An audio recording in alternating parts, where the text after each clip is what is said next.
आप बिरयानी खाने जाते होंगे नरेंद्र मोदी जी की तरह। आप हिंदुस्तान के पत्रकार हैं, आप बेशर्मों को इतना भी शर्म नहीं है कि आप हिंदुस्तान की बात कीजिए। अरे हिंदुस्तान की बेटी, अरे सुनो ना, आप जैसे पत्रकारों ने देखा है देश ने, आप जैसे पत्रकार जो भाजपा कार्यालय में तथैया नाच रहे ना घाघरा चोली पहन के, उनकी बदौलत है। ये पाकिस्तान की बेटियां नहीं है, ये हिंदुस्तान की बेटियां हैं और ये हिंदू समाज की बेटियां हैं। आप अगर इतने ही चिंतित हैं तो आप इनको इंसाफ दिलाइए, आप उसकी बात नहीं करेंगे। अरे बेशर्मो, सत्ता के दलालों, हबशियों, शर्म करो, डूब मरो। आपकी बेटियां होती, आपकी बहन होती, तब भी आप पाकिस्तान का नजारा दिखा रहे होते क्या? पाकिस्तान का कनेक्शन है आपका, आप जरूर आरएसएस के कार्यालय जाते होंगे। अरे आप वही, आपके बाप दादाओं ने गोरे अंग्रेजों की मुखबरी की और आप पाकिस्तान की जासूसी करने वाले प्रदीप कल्लूकर के भाई लगते हैं। आओ आओ, अरे आरएसएस के संस्कार शाला में पढ़ के आए हो। अरे बेशर्मो, अबे सत्ते के दलालों, हबशियों, चड्ढी गैंग के पत्रकारों, सुन लो। अरे भाई मैं पूछ रहा हूँ, आप पत्रकार हैं, आप गोबर को च्यवनप्राश समझकर खाने वाले लोग हैं। गोबर ऑलराउंडर पदार्थ है, खेत में पड़े तो खाद का काम करता है, दिमाग में पड़े तो आप जैसे अंधभक्त पत्रकार को पैदा कर देता है। आप भी इतनी बेशर्मी मत कीजिए, देश का कोई मीडिया दिखा नहीं रहा है और आप हंसी ठिठोला कर रहे हैं। अरे आपको पत्रकारिता पर लानत है और आप जैसे पत्रकारों पर थूकता है भारत। जितना झुमका नहीं गिरा बरेली के बाजार में, आप लोगों का स्तर गिर गया। आप तब भी सवाल पूछ रहे हैं। एक बेटी हिम्मत करके पूरे देश के सामने में अपने उस दुष्कर्म के सच को सामने रख रही है, हमें उसके हौसले को बढ़ाना चाहिए। काश आपकी बहन होती, आपकी बेटी होती, आपकी माँ होती, तब भी क्या आप सवाल करते? आप जलालत भरी जिंदगी जी रहे हैं, आपको डूब मर जाना चाहिए मुंह में काली पोत कर। आप पत्रकार नहीं हैं, आप भाजपा के गुंडा हैं, आप भाजपाई गुंडे हैं, आप अंधभक्त पत्रकार हैं। आपके सोचने समझने की शक्ति खत्म हो गई है। संबित पात्रा ने ट्वीट करके बोला डेली स्कूल खुलवा रहे हैं मोदी जी, हर हफ्ते यूनिवर्सिटी विश्वविद्यालय खुल रहा है देश में डेली। हाँ जी, ट्वीट करा उन्होंने। पत्रकारिता करते हो? सवाल है, वो कह रहे हैं। अरे गोबर को च्यवनप्राश समझ के खाते हो, रोटी खाते हो। साल में 365 दिन है, तो प्रधानमंत्री जी 10 साल से प्रधानमंत्री हैं। जब साल में 365 स्कूल, कॉलेज, यूनिवर्सिटी खुला तो देश में कितने गाँव हैं बता दो हमें, कितना हो गया? अरे बेशर्मो, सबसे बड़ा सवाल है क्या हिंदू बेटियां जब खतरे में हैं तो भाजपा, आरएसएस, बजरंग दल, विश्व हिंदू परिषद से जुड़े हुए तमाम वो लोग आज किस बिलों में छुपे हैं? क्या हिंदू बेटियों की दर्द चीखें उनके कानों तक नहीं सुनाई दे रहा? क्या वो गूंगे और बहरे हो गए हैं? ये सवाल पूछता है और इन पर थूकता है कि सवाल, जब ये बिल्किस बानो के गैंग रेपियों को सम्मान कर रहे थे तब भी पूरा देश आहत था। आज प्रधानमंत्री जी, आपकी बेशर्मी की हद पार हो गई। आपके आवाज से चंद कदमों की दूरी पर देश की बेटियां,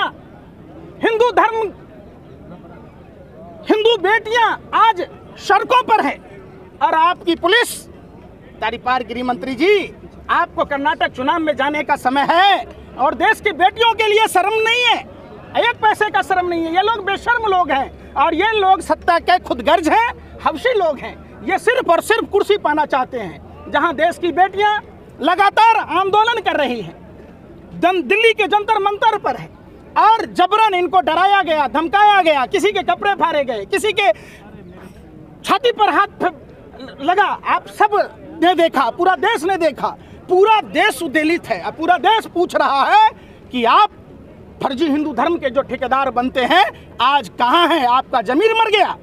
ये सवाल पूछता है भारत और इन पर थूकता है भारत। सबसे बड़ा सवाल है, आप कब निकलेंगे घर और मकानों से प्रधानमंत्री जी? आप कब निकलेंगे तारीपार गृह मंत्री जी? कब निकलेंगे स्मृति ईरानी जी? पालघर की घटना पर आप नागिन डांस रहे थे, जब पता चला कि वो साधु का हत्यारा भारतीय जनता पार्टी का कार्यकर्ता है, बिल में घुस गए, तब से अब तक नहीं निकले हैं, नहीं निकलते। ये लोग हर चीज में राजनीतिक फायदा निकालते हैं। इसको जाट वर्सेस ठाकुर की लड़ाई बना रहे हैं। ये जाति का लड़ाई नहीं है, ये धर्म की लड़ाई नहीं है, ये देश के बहन बेटियों की इज्जत आबरू बचाने की लड़ाई है। और पूरे देश से अपील करता हूं मैं, निकलना होगा अपने घर और मकानों से, जंग लड़ना होगा भाजपा आरएसएस के इन बेईमानों से जिनके बाप दादा गोरे अंग्रेजों की मुखबरी करते थे। आज उन्हीं के नाजायज औलादें पाकिस्तान की जासूसी कर रहे थे। प्रदीप कल्लूकर, आप मीडिया के लोगों ने नहीं दिखाया, अगर उनके जगह पर किसी मुसलमान का नाम होता तो आप नागिन डांस नाच रहे होते।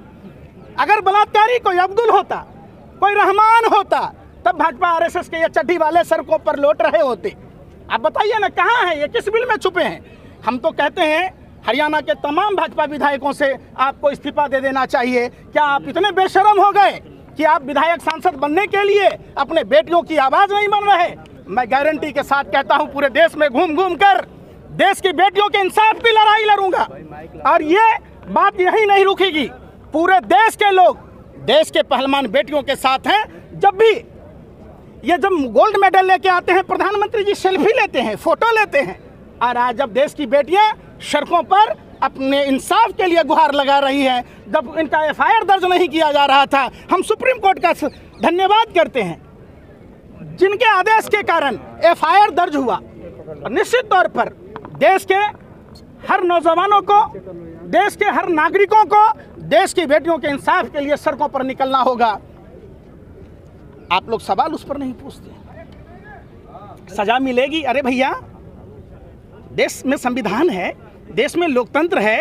ये कोई भाजपा आरएसएस के नेताओं का बपौती नहीं है, दहेज में लेके नहीं आया। ये तो वो लोग हैं जो गोरे अंग्रेजों की दलाली कर रहे थे। और इतने बेशरम कैसे प्रधानमंत्री जी 80,000 का मशरूम खा के सो रहे होंगे? आप इतने निष्ठुर अमानवीय कैसे हो सकते हैं? जिस आदमी के अंदर जमीर जिंदा होगा, देश के इन पहलवान बेटियों के साथ होगा। लेकिन अनुराग ठाकुर भी तो ये कह रहे हैं कि कानून अपना काम कर रहा है, आप लोग जाइए, धंधा खत्म कीजिए, छोड़िए, जाइए। कौन है अनुराग ठाकुर भाई? केंद्रीय मंत्री, एक नंबर का दलाल आदमी, टपोरी आदमी है। उसका भाषा आपने नहीं सुना था? गोली मारने की बात कह रहा था। कौन सा गुंडा कब वजीर हो जाए आपको पता है? ये लोग कुत्सित मानसिकता के लोग हैं। क्या अनुराग ठाकुर की बेटियां, अनुराग ठाकुर की घर की महिलाएं आज सड़क पर होती तब भी वो क्या यही बात बोलते?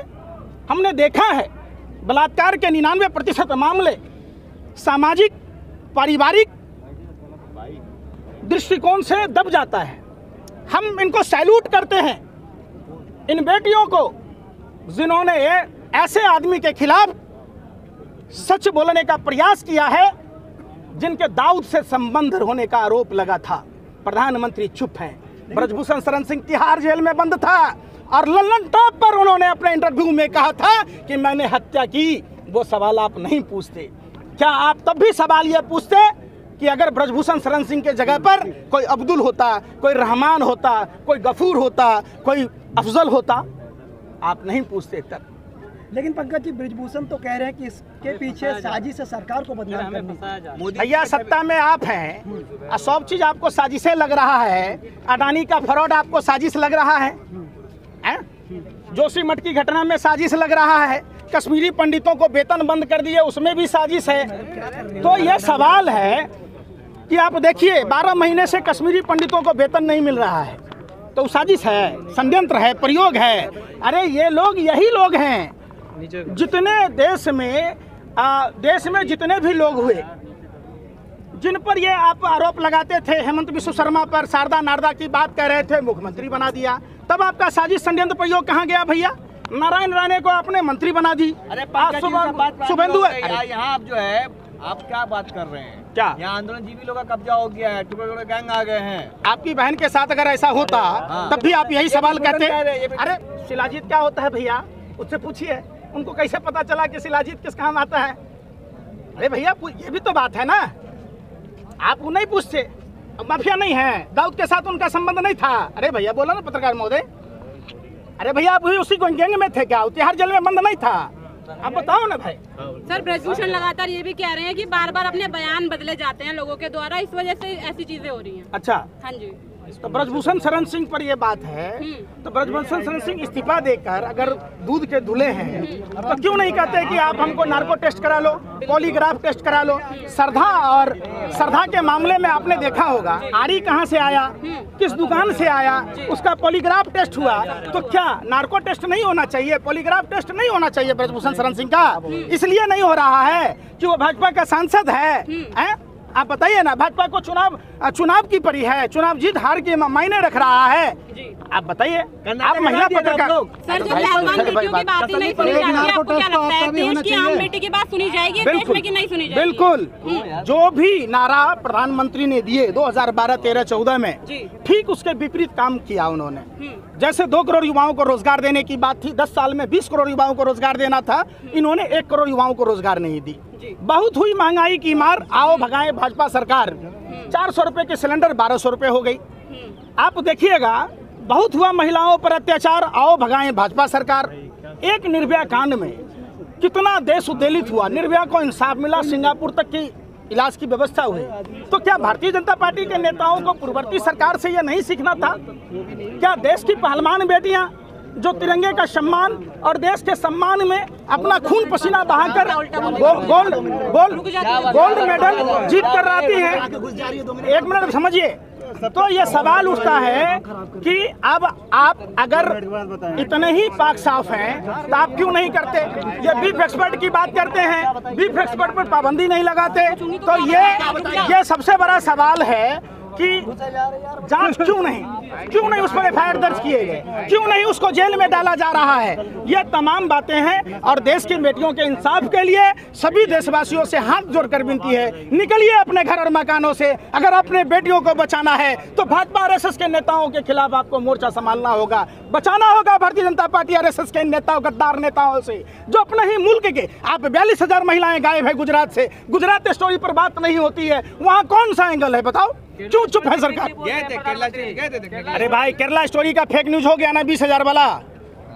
अरे बताओ ना, अरे बेशर्मो, अबे सत्य के दलालों, हफ्सियों, चड्ढी गैंग के पत्रकारों, सुन लो। अरे भाई सुनो, अरे भैया, गुजरात में 42,000 महिलाएं गायब हैं। आप बताओ, आप गुजरात में 42,000 महिला गायब हैं, आप लोग कभी उस पर बात नहीं करते। आरएसएस के डीआरडीओ में जो वैज्ञानिक है प्रदीप करुलकर, जो पाकिस्तानी खुफिया जानकारी दे रहा था, आपको पता है जिसको गैलेंट्री अवार्ड से नवाजा गया था, वो पाकिस्तान के लिए खुफिया जानकारी दे रहा था। डीएसपी देवेंद्र सिंह पर बात नहीं हुई, पुलवामा घटना की जांच नहीं हुई। कहते थे कमजोर प्रधानमंत्री दिल्ली में बैठा है, ये हथियार कहां से आते हैं? तो नरेंद्र मोदी जी, ये 300 किलो ये आरडीएक्स कहां से आया? 50 किलो जेलेटिन कहां से आया? ये कार कहां से आई? ये तो बता दो। जब सीआरपीएफ के अधिकारियों ने एयरलिफ्ट कराने की बात की थी, जब इंटेलिजेंस का रिपोर्ट था, तो क्यों नजरअंदाज किया गया? आप बताओ, उस पर नहीं बात करते। आप कानपुर की घटना पर आपसे पाकिस्तान और श्रीलंका का क्या हाल है? इंडिया को बचा रखा है मोदी जी ने। अच्छा, आप पाकिस्तान में रहते हैं क्या? इंडिया में रहते हैं। आप इंडिया की चिंता करो ना, बात कानपुर की नहीं कर रहे, काबुल की कर रहे। बात करना है इंदौर की तो आप इस्लामाबाद पहुंच जाते, बात करना हिंदुस्तान की तब पहुंच जाते हैं पाकिस्तान। पाकिस्तान में कौन रहता है? आप भी अरे भाई सुनो ना, आडवाणी गया था मजार पर चादर चढ़ाने, जिन्ना के मजार पर, आप भी जाते होंगे। इंच का सीना है, हम तो सवाल कर रहे हैं कि वो बोल रहे हैं क्या है? 56 इंच का सीना। 65 इंची का नाप लिया कर्नाटक वालों ने, 56 का नहीं है, यही तो कल नहीं है, 65 पर ही समेट दिया, 65 इंच का ही है। बजरंगबली ने नली तोड़ दी वहाँ कर्नाटक में।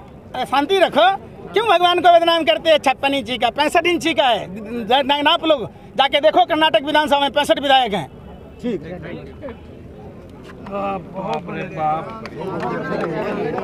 सर मेरा